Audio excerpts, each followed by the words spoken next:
अस्सलाम वालेकुम। मैं मोहम्मद गफूर वालिद मोहम्मद नज़ीर, साकना डिंगा टाल सुना वैली तहसील स्मानी ज़िला बिम्बर आज़ाद कश्मीर जो कि ज़ेर कंट्रोल पाकिस्तान में है। और अब मैं मेहनत मजदूरी के सिलसिले में बैरून मुल्क में मुक़ीम हूँ। और अब मैं बज़रिया व्हाट्सएप चनार प्रेस के क्लब से मुखातिब हूँ। नस्ल दर नस्ल हम इस इलाका जात में रह रहे हैं। आबाद हमारे अपने वरासती मलकियत रकबे पर हैं। मैं बशिंदा रियासत दर्जा अव्वल रखता हूँ।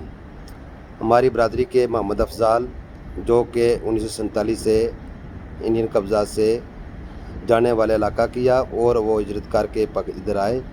और जो वो इंडिया में नौशहरा में रहते थे वो हमारे घर से इतने दूर नहीं है।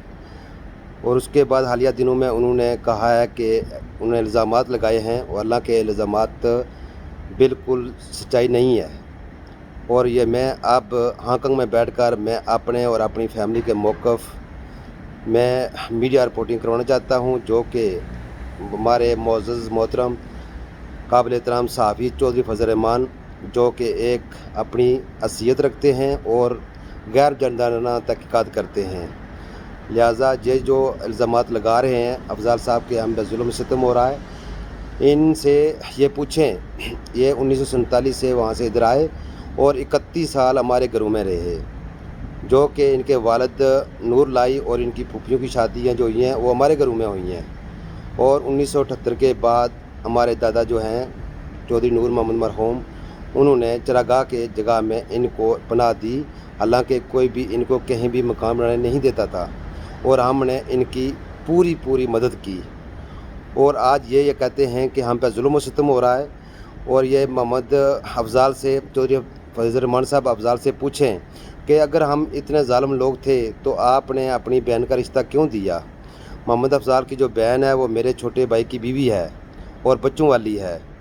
और इसके बाद फजल रहमान साहब मैं आपसे मुखातिब हूँ, आप ख़ुद जाएँ, अपने मीडिया के जो रिपोर्टर हैं जो भी है सबको लेकर जाएँ और इसकी मुकम्मल तहक़ीक़ात करवाएँ। तहक़ीक़ात के बाद जो असलियत है, जो सच्चाई है वो सामने लेकर आएँ। क्योंकि ये कहते हैं कि कब्र का मामला है, वो कहते हैं कि कब्र जो है ये मेरे चाचा खुर्शीद पर इल्ज़ाम लगा रहे हैं कि वो कब्र ना बनाएं यहाँ पे। तो इनसे पूछें कि जब आपके वालिद मोहतरम नूर लाई की वफ़ात हुई थी तो आप बताएं कि मास्टर खुर्शीद यहाँ पर थे या नहीं थे। उसके बाद इनसे पूछें ये जो जहाँ पर रह रहे हैं ये खसरा नंबर 1907 है और ये इनका कोई ये तयन नहीं किया गया कि आप जंगल रकबे का तयन करें और आप अपनी मालकियत सामने करें। उसके बाद जो हमारा कब्रिस्तान है फजल रहमान साहब मैं आपसे मुखातिब हूँ और आपसे गुजारिश करता हूँ कि खसरा नंबर 1906 जो कि ये कब्रिस्तान की जगह मुंतखब की गई है और खुद जाकर ऑन कैमरा ये तमाम हक़ाइक़ जो हैं वो मीडिया पर सामने ले आएँ। और ये जो कहते हैं कि ये जो कब्रिस्तान की वो जगह जो इन्होंने कब्ज़ की है ये सिर्फ कब्र का मसला नहीं है, ये सिर्फ जंगलात में कब्ज़ा करने की वजह से इन्होंने कब्र यहाँ बनाई है। क्योंकि कब्र जहाँ अपने वालिद की बनाई है और कब्रिस्तान में चंद गज़ का फ़ैसला है। आप खुद जाएँ ऑन कैमरा ऑन ग्राउंड ये मीडिया पर आकर सबको बताएँ असल हक़ाइक़ क्या हैं। और उन्होंने बताया है कि हम 1962 से रह रहे हैं, जहाँ ये रह रहे हैं खसरा नंबर 1907। इनको यहाँ रहते हुए तकरीबन 43 साल हो गए हैं और इनकी इतनी उम्र नहीं है। ये जो कह रहे हैं कि 65-60 साल से हम यहाँ पर जुल्म से सह रहे हैं। इनसे आप खुद रिपोर्टिंग करें, पूछें और जाकर तमाम जो जिन्होंने रिपोर्टिंग की है तमाम झूठी है। और आप जाएँ प्लीज़ सच्चाई सामने लेकर आएँ।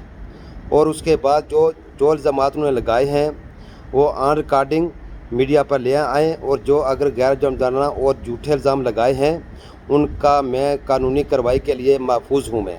ठीक है, अच्छा, खुदा हाफिज़।